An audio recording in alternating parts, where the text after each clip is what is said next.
This is Brave Little State. I'm Sabine Pooks. There's a post I saw on Instagram yesterday. That would be July 10th, 2024. That's been haunting me a little bit. It's an illustration from the Montpelier artist Eliza West. In it, Eliza compares her anxiety about flooding in Vermont to a cup of instant ramen. She writes that after floods ripped through her community last year, her anxiety about flooding shrank down to a little pack of dried ramen noodles at the bottom of a styrofoam cup. But, quote, whenever the rain comes and the river rises, I feel it start to rehydrate, unquote. This phenomenon, Eliza calls it trauma ramen. I thought about that illustration and that phrase when I woke up this morning to the whitewater Winooski River rushing angrily past my window on the exact 1-year anniversary of those floods that hit Eliza's town and so many others in July of 2023. This bout of flooding that we're seeing now, it was caused by the remnants of Hurricane Beryl, which wiped through Vermont as a tropical depression. Beryl was the strongest hurricane this early in the season on record and is part of a trend of more precipitation and more extreme precipitation in this part of the country, thanks to human-caused climate change.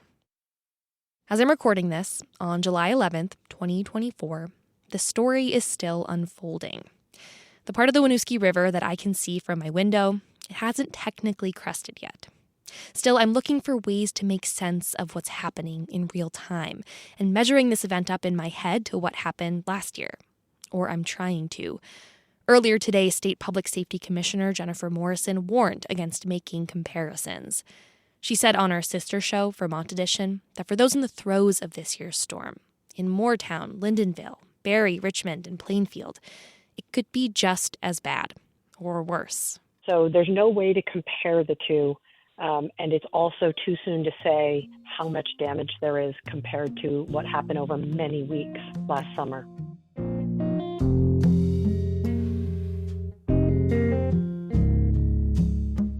We were planning on bringing you a different episode of the show this week. But frankly, with all of this still unfolding, it doesn't feel right to talk about much anything else. So instead, we're rerunning an episode we made almost exactly a year ago, in the middle of those original July floods. Since it's a rerun, you'll hear some time references that are out of date and refer to events from a year ago. But the takeaways, they're pretty much the same.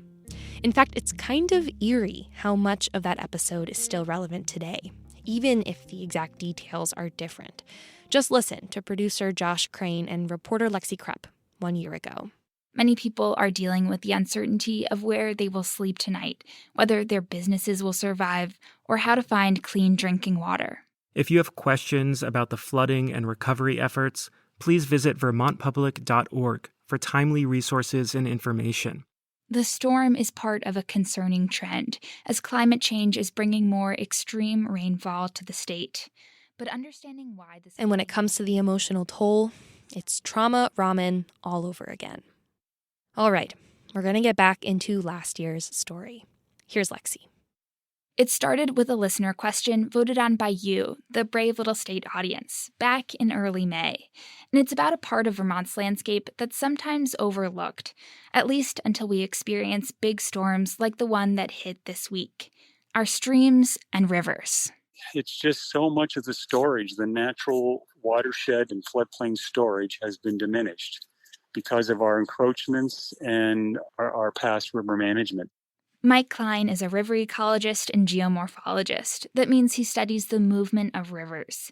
He says many streams and rivers in Vermont today are much faster and deeper and more powerful than they used to be.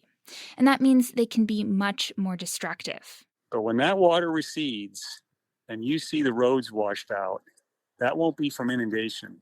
All the roads in Middlesex that I can't drive home on, that's erosion. When I spoke to Mike a few days ago, he still wasn't able to reach his home in Middlesex because of the flooding. He was staying with friends in the Burlington area. This is the second time I've been a flood refugee in Vermont. in my profession, it is kind of ironic. Mike's house was also inaccessible during Tropical Storm Irene in 2011. But he says Vermont's rivers haven't always been this powerful. As it turns out, we made them this way. This is a story about the way our rivers used to be, which did not look like the perfect babbling brooks you might find in a nature calendar.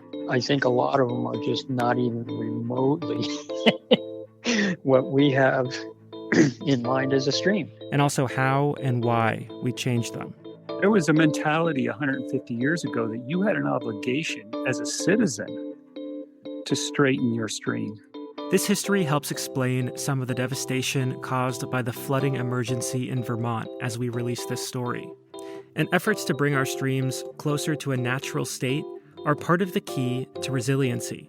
After a heavy rain, this dam, it's slowing the flow of water. It's capturing a lot of water, a lot of sediment that otherwise would just go downstream. Brave Little State is a proud member of the NPR network. Welcome. Our question asker, Gus Goodwin, is an ecologist and conservation planner for the Nature Conservancy. My training and comfort zone is plants and rocks. That's really my sweet spot. So, not streams. But he worked on several restoration projects involving streams and rivers in recent years. It's just kind of blown my mind. And what's been so surprising to him is just how much our streams have changed. As an ecologist, I can't believe how long it took me to understand how far our streams have been pushed away from what they looked like so long ago. I should know better. So he wrote in to Brave Little State. What does an old stream look like? Does Vermont have any? And can we manage for them? I want you to close your eyes and go back in time. Imagine it's 500 years ago, in this place we now call Vermont. You're walking on a hillside where the forest extends in every direction. Some of the trees around you are huge. There's beeches you can wrap your arms around, plus maples, yellow birch, and hemlock, young and old. Overhead, there's a gap in the canopy where sunlight streams through. And there's downed trees everywhere. In some places, it's hard to navigate. You have to duck and scramble to get around. And when it rains, the water doesn't go straight into the stream. It moves through the forest canopy slowly as it drips down through the foliage. When it reaches the forest floor, there's a lot more complexity, the woody debris, the plant community. In lots of places, the forest floor is soft and covered in mounds of moss. You keep going, and eventually you hear running water, but it's hard to find the edges of a single stream.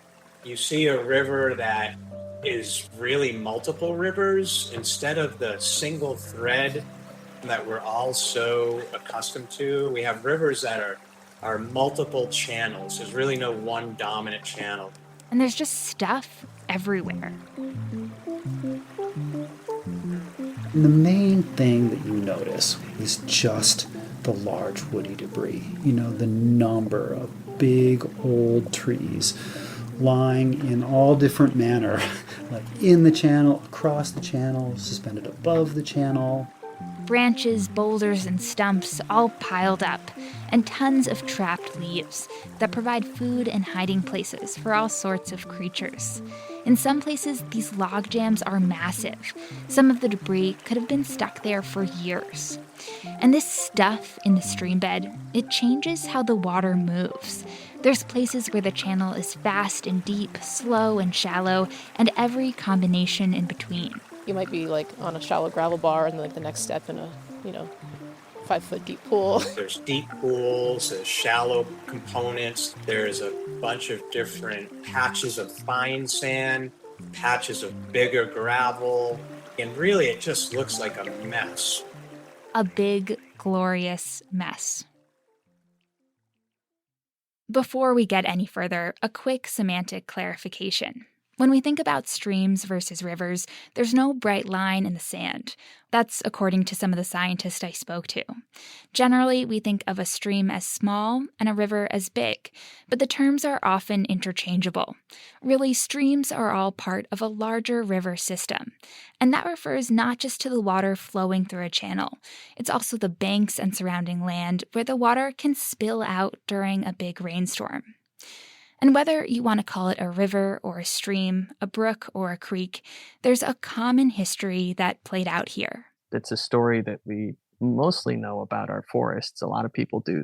The European settlers and colonists arrived. We cleared off the forest. We sheeped the state hard, and then we abandoned it, and the forests have grown back to some extent. And a similar story must have played out for our streams, but I think it was much more severe. Many early European settlers wrote about how hard it was to follow or even find the river channel when going up or downstream. One researcher I got in touch with remembers reading some of these accounts, like a quote from a settler in Georgia that went something like, "I've never seen a river so infested with wood." So the settlers did what they were prone to do, tried extremely hard to bend the world to their will. Consequences be damned. And so, on top of deforesting the landscape, they also removed all the piles of wood and boulders from rivers and streams. The two activities were inextricably linked because of how they moved timber. You can't put a log down a messy stream. If a natural stream that has lots of wood in it, lots of bends and big boulders from glaciers, all the logs will get hung up. Mike Klein again, the river ecologist from Middlesex. He says that beginning in the 1700s, crews of men and horses worked like crazy from April to November to pick out wood and boulders from our streams and to straighten the streams themselves. And they would crowbar out any obstruction in the stream. And if they couldn't move it by hand, they would drill and dynamite it. Yeah, European settlers came to this region and started blowing up rivers. And this wasn't just on big rivers. Even smaller streams on hillsides were cleared to move wood. Meanwhile, as settlers cut down the surrounding trees and vegetation, it caused a ton of erosion. Our rivers were literally buried in sediment that wasted from the mountains and hillsides. Most of our state was, glacial lakes. And so all that sediment that was impounded in those glacial lakes was now coming down off the hillsides into the valleys and smothering our streams and rivers. That dirt from the 17 and 1800s is still here. Mike has seen it. We were measuring anywhere from a couple feet to a couple meters of sediment.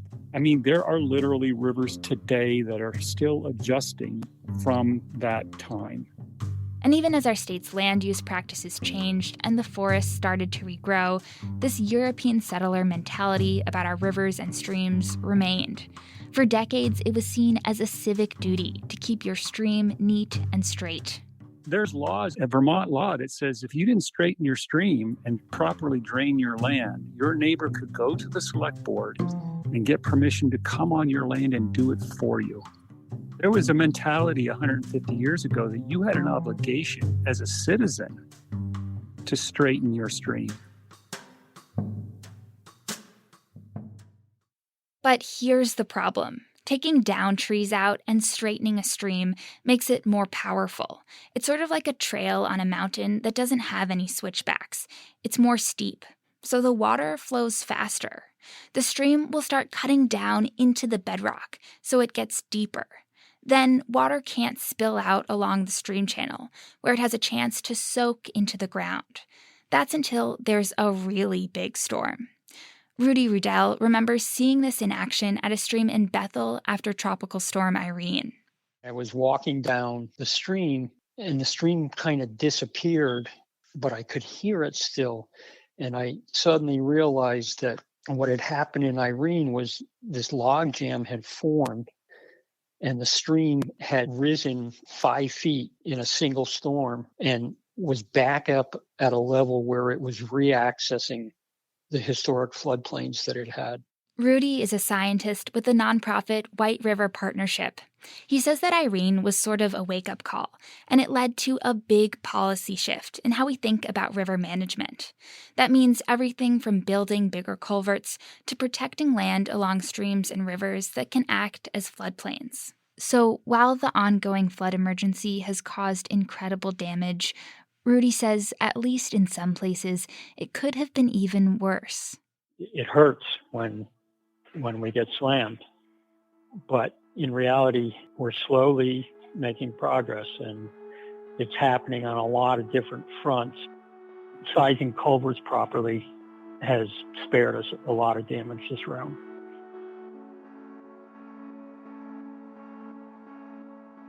Gus Goodwin, today's winning question asker, wants us to remember the undeniable link between the health of the natural world and the well-being of our human communities.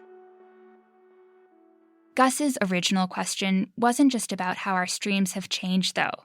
He also wanted to know if any Vermont streams exist today in their old, messy form. And if we still have any old streams, where are they? Boy, did I spend a lot of time looking. It was like the needle in the haystack. Shane Jaquith is a river scientist at the Nature Conservancy, but for years he was working for the state with Mike Klein, specifically trying to find undisturbed streams in Vermont. Looking back on it, he says the places to find old streams are in old forests, like in the Gifford Woods in Killington, sections of the Green Mountain National Forest, the headwaters of the Clyde River in Island Pond, and the Sleepers River in Danville. Anywhere you might find big trees in the water.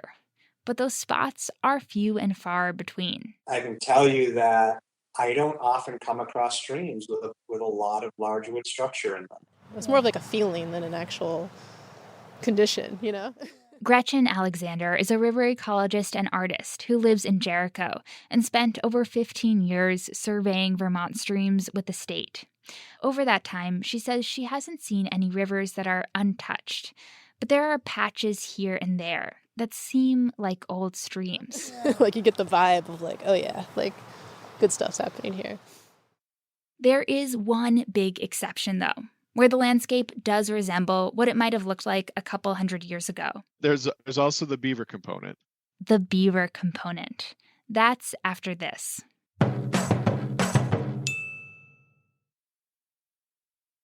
Welcome back to Brave Little State.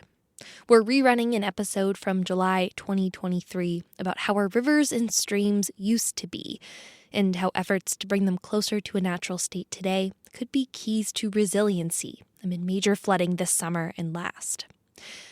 Before the break, reporter Lexi Krupp was about to get into the so-called beaver component of this whole equation. She picks it back up from here. In much of this part of the world, for millennia, many streams would have been full of beavers. A lot of beavers. So before Europeans came to the North American continent, we estimate there's about 400 million beaver. So that's a lot of beaver. That turns out to be about 67 beaver per square mile. Ben Dittenbrenner is an ecologist at Northeastern University. He studies how beaver dams can guard stream habitats against climate change. And he loves beavers. Castor canadensis is our North American hero. And they've been shown to be actively damming streams and changing the environment for about 20 million years. So they basically have evolved with our natural systems. It's important to note that beavers won't build a dam on a stream that isn't flowing year-round, or a channel that's too big or too steep, where the water would blow out a dam. But anywhere else is fair game. So a lot of streams in Vermont would have just looked like a big chain of wetlands. They were sometimes no single thing that you could point at as a stream. It was just these dams cascading into another pond and just basically like beaver condominiums going on forever. These beaver condos were a boon to other wildlife too, because they're not like human-built dams. They're much leakier.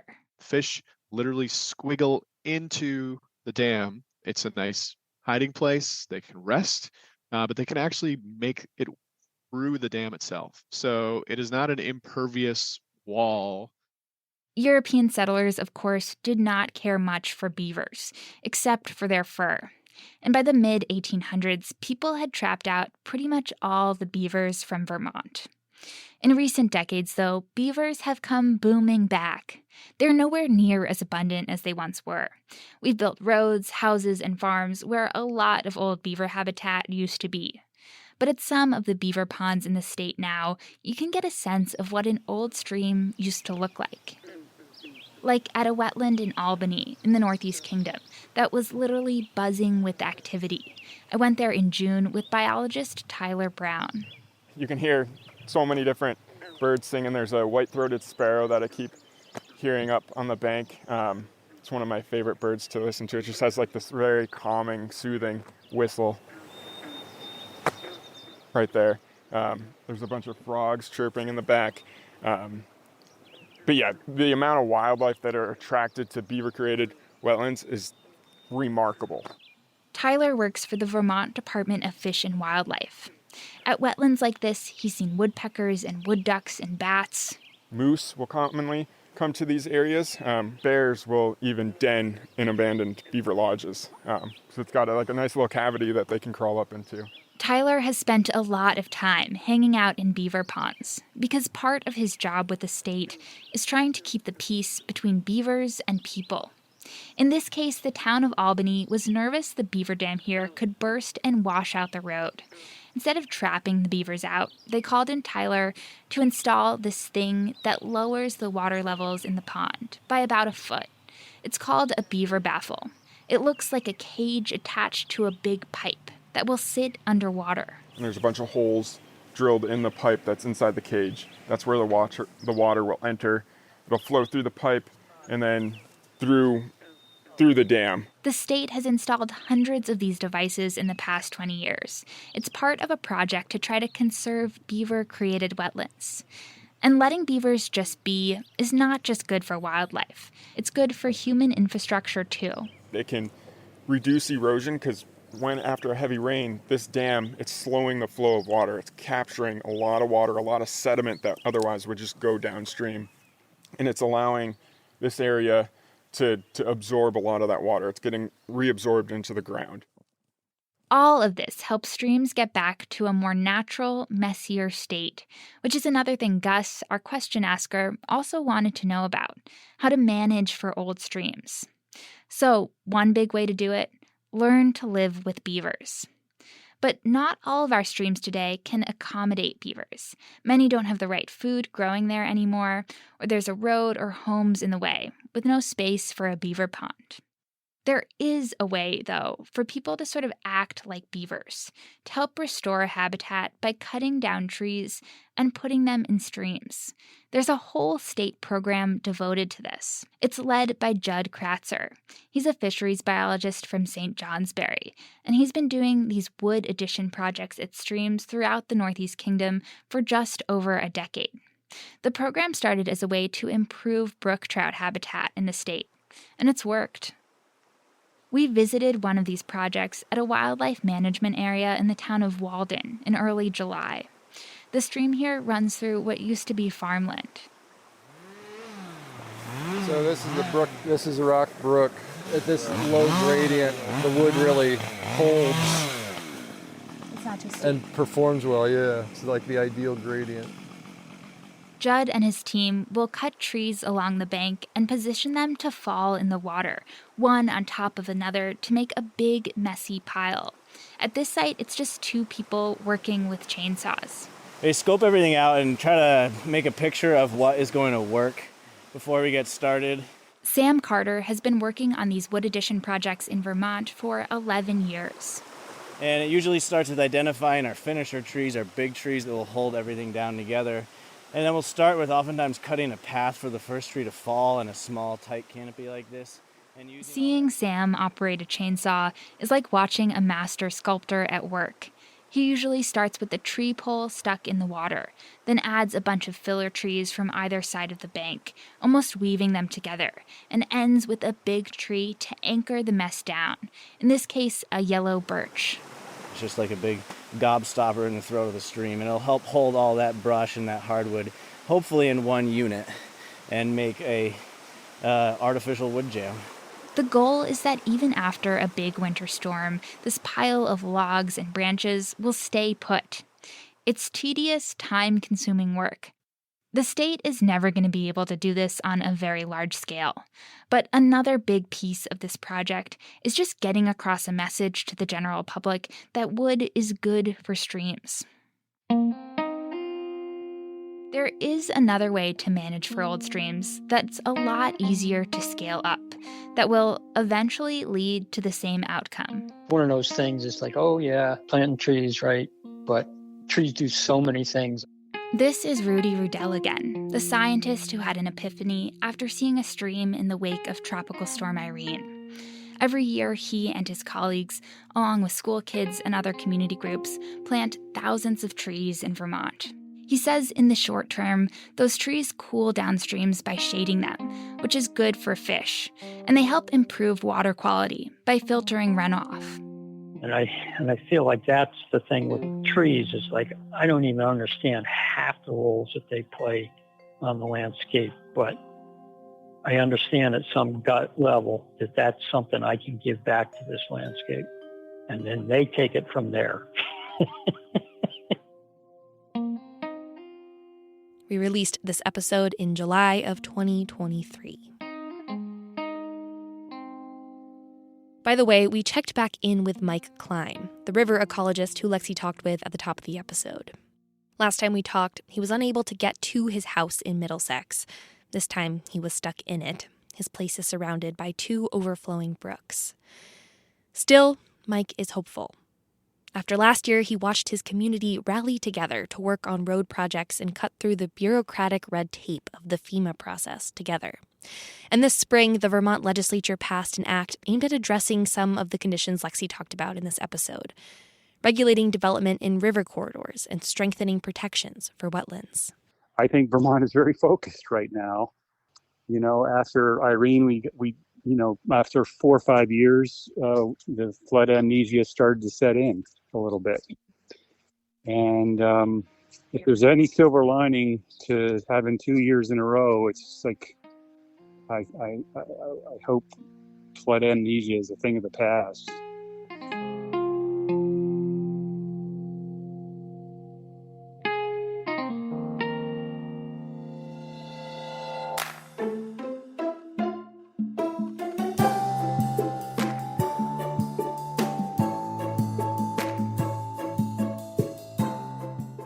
Thank you for listening to the show, and thanks to Gus Goodwin for the ever-relevant question. For resources and reporting on the flooding and recovery efforts, go to vermontpublic.org. We'll also have photos from the most recent flooding on our website, bravelittlestate.org. This episode was reported by Lexi Krupp and produced by Josh Crane, with help from May Naguski. This rerun was produced by me, Sabine Pooks. Angela Evansy is Brave Little State's executive producer. Our theme music is by Ty Gibbons. Other music by Blue Dot Sessions. Special thanks to Sophie Stevens, Mark Davis, Mikaela Lefrak, Bill Keeton, Mary and Greg Russ, Ellen Wohl, Will Elridge, Skip Lisle, and Elizabeth Trail. You can find that illustration by Eliza West on her Instagram, @ElizaWestMakes. If you have a question you want Brave Little State to answer, you can ask it at bravelittlestate.org. While you're there, you can sign up for the BLS newsletter and vote on the question you want us to tackle next. We're on Instagram and Reddit @BraveStateVT.